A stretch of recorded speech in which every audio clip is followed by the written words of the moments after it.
So hello everyone, welcome back to my new video. Friends, आज का हमारा topic है अशोक का धर्म अथवा धम्म।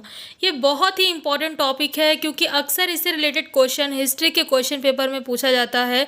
तो इसलिए वीडियो को पूरा एंड तक वॉच करिएगा, बिल्कुल भी स्किप मत करिएगा। फ्रेंड्स, वीडियो अगर पसंद आए तो वीडियो को लाइक और ज़्यादा से ज़्यादा लोगों के साथ शेयर ज़रूर करिएगा, जिससे कि ये वीडियो ज़्यादा से ज़्यादा लोगों तक पहुंच सके। अगर आप चैनल पर नए हैं और आपने अभी तक चैनल को सब्सक्राइब नहीं किया है तो आपसे बस यही एक रिक्वेस्ट करना चाहूँगी कि प्लीज़ चैनल को सब्सक्राइब करके बेल आइकन को ऑल प्लेट कर दीजिएगा, क्योंकि फ्रेंड्स इस चैनल पर आपको इस तरह की इन्फॉर्मेटिव वीडियोज़ रेगुलर मिलती रहती हैं। फ्रेंड्स, आप सभी से रिक्वेस्ट है कि प्लीज़ चैनल को सपोर्ट करिए, बिकॉज चैनल को आप सभी के सपोर्ट की ज़रूरत है। इसे सपोर्ट करने के लिए आप चैनल को खुद भी सब्सक्राइब करिए और साथ ही अपने फ्रेंड्स के साथ भी शेयर करिए, जिससे कि इस चैनल के साथ आपके फ्रेंड्स भी जल्दी से जल्दी जुड़ सके। तो चलिए अभी बिना किसी देरी के बढ़ते हैं वीडियो की ओर और जानते हैं अशोक के धर्म या फिर धम्म के विषय में। लेकिन इसके बारे में जानने से पहले चलिए सबसे पहले हम ये जान लेते हैं कि अशोक थे कौन। तो चंद्रगुप्त मौर्य का तो नाम आपने सुना ही होगा। जी हाँ, चंद्रगुप्त मौर्य वही जिन्होंने नंद वंश को पराजित करके मौर्य साम्राज्य की नींव रखी थी। सम्राट अशोक चंद्रगुप्त मौर्य के पोते और बिंदुसार के पुत्र थे। पौराणिक तिथि के अनुसार बिंदुसार की मृत्यु 273 ईसा पूर्व में हुई थी। पिता की मृत्यु के बाद सम्राट अशोक का राज्याभिषेक हुआ था। सामान्य तौर पर तो यही होता है कि जब पिता की मृत्यु होती है तो उसके तुरंत बाद ही बेटे का राज्याभिषेक कर दिया जाता है, लेकिन अशोक के साथ ऐसा बिल्कुल भी नहीं हुआ था। बिंदुसार की मृत्यु और अशोक के राज्यारोहण में 4 साल का अंतर आता है। ऐसा कहा जाता है कि सम्राट अशोक अपने 99 भाइयों का वध करने के बाद मौर्य सिंहासन पर बैठे थे।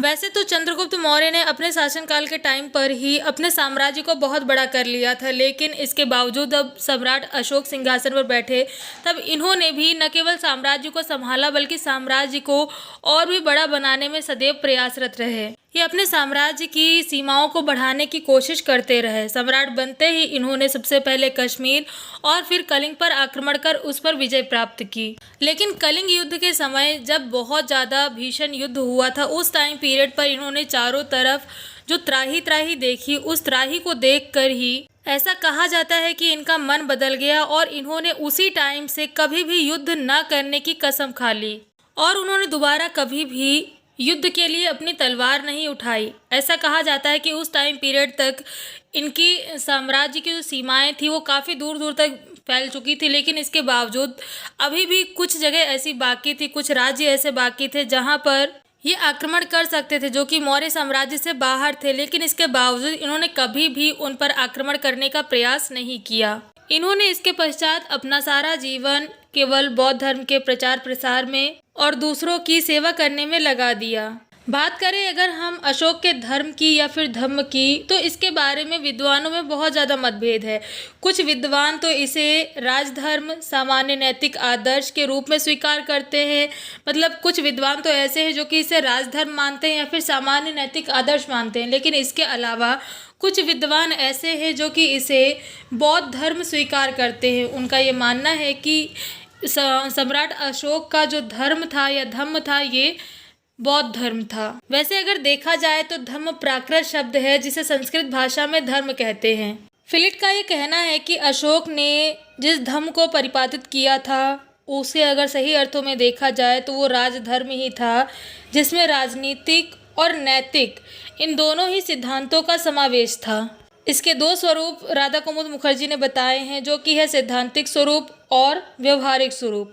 सैद्धांतिक स्वरूप के अनुसार इसमें उसने अहिंसा, धार्मिक सहिष्णुता, सत्य, आचार विचार, परलोक और स्वर्ग पर बहुत ज़्यादा बल दिया है। इसके अलावा पशुओं का वध उसने बंद करवा दिया था।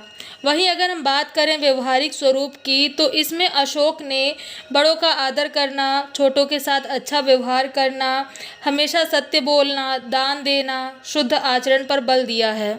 कहने का मतलब यह है कि अशोक ने हमेशा लोगों को सही आचरण करने के लिए प्रेरित किया है। अशोक ने विशेष ध्यान अपने धर्म के व्यवहारिक पक्ष पर दिया। यही कारण है कि उसका धर्म भारत में ही नहीं बल्कि देश विदेश में भी बहुत ज़्यादा लोकप्रिय हो गया। अशोक ने अपने धर्म के प्रचार के द्वारा धार्मिक उपदेशों में निहित संकीर्ण मनोवृत्ति का सुधार करते हुए सबलों से दुर्बलों की रक्षा करने और संपूर्ण साम्राज्य में ऐसी व्यापक चेतना जागृत करने की कोशिश की जिसके बारे में किसी भी सांस्कृतिक समूह को कोई आपत्ति नहीं थी। केवल इतना ही नहीं बल्कि अशोक ने अपने बभ्रू शिलालेख में बुद्ध धर्म और संघ तीनों के प्रति अपनी आस्था को प्रकट किया है।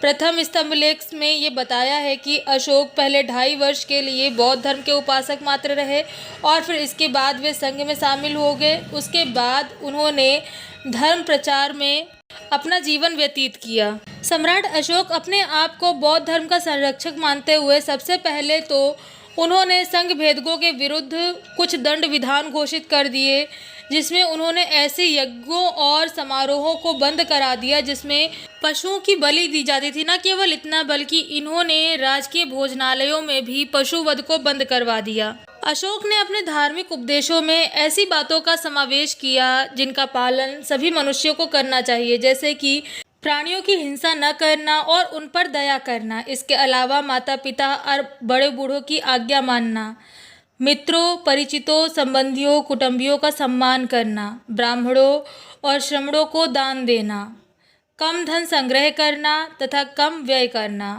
दास, सेवक, दरिद्र और पीड़ित व्यक्तियों के साथ उचित व्यवहार करना, किसी के साथ भी दुर्व्यवहार न करना, मन एवं कर्म की शुद्धि करना। ये सभी बातें ऐसी थी जिनका पालन सभी मनुष्यों को करना था। अशोक के दृष्टिकोण से यदि देखा जाए तो यहाँ पर बताए गए इन सभी नियमों का पालन करते हुए क्रोध, ईर्ष्या, अभिमान, निष्ठुरता, इन सभी बुराइयों को दूर करके अपना जीवन व्यतीत करना ही धर्म मंगल कहलाता है। इन सभी तथ्यों से पूरी तरीके से स्पष्ट हो जाता है कि अशोक ने अपने धार्मिक विचारों से न केवल संपूर्ण मानव जाति को बल्कि पूरे जीव जगत को प्रभावित किया था। वह लोक कल्याणकारी धार्मिक सिद्धांतों का जन सामान्य में प्रचार एवं प्रसार करने लगा था। यही कारण है कि यह कहा जाता है कि अशोक केवल बौद्ध धर्म का ही नहीं बल्कि मानव धर्म का प्रचारक भी था। इसी बात का समर्थन करते हुए मैकफेल ने यह कहा है कि अशोक ने जिस धर्म का प्रचार अपने लेखों में किया है वह बौद्ध धर्म नहीं था बल्कि ऐसा धर्म था जिस पर अशोक सभी धर्मों के अनुयायियों को चलाना चाहता था। तो फ्रेंड्स, ये थी जानकारी अशोक के धर्म या फिर धम्म के विषय में। उम्मीद करती हूँ कि वीडियो में दी गई जानकारी आपको पसंद आई होगी। वीडियो में दी गई जानकारी कैसी लगी कमेंट करके ज़रूर बताएं। फ्रेंड्स, वीडियो में दी गई जानकारी अगर पसंद आई हो तो वीडियो को लाइक और ज़्यादा से ज़्यादा लोगों के साथ शेयर ज़रूर करें, जिससे कि ये वीडियो ज़्यादा से ज़्यादा लोगों तक पहुँच सके। अगर आप चैनल पर नए हैं और आपने अभी तक चैनल को सब्सक्राइब नहीं किया है तो आपसे बस यही एक रिक्वेस्ट है कि प्लीज़ चैनल को सब्सक्राइब करके बेल आइकन को ऑल प्रेस कर दीजिएगा, जिससे कि आपको मेरी लेटेस्ट वीडियोस की अपडेट्स मिल सके। क्योंकि फ्रेंड्स, इस चैनल पर आपको इस तरह की इन्फॉर्मेटिव वीडियोस रेगुलर मिलती रहती हैं। आप सभी से रिक्वेस्ट है कि चैनल को सपोर्ट करिए, बिकॉज चैनल को आप सभी के सपोर्ट की ज़रूरत है। इसे सपोर्ट करने के लिए खुद भी सब्सक्राइब करिए और अपने फ्रेंड्स के साथ भी शेयर करिए। तो फ्रेंड्स, आज की वीडियो बस इतना ही। मिलते हैं नेक्स्ट वीडियो में कुछ नई जानकारियों के साथ।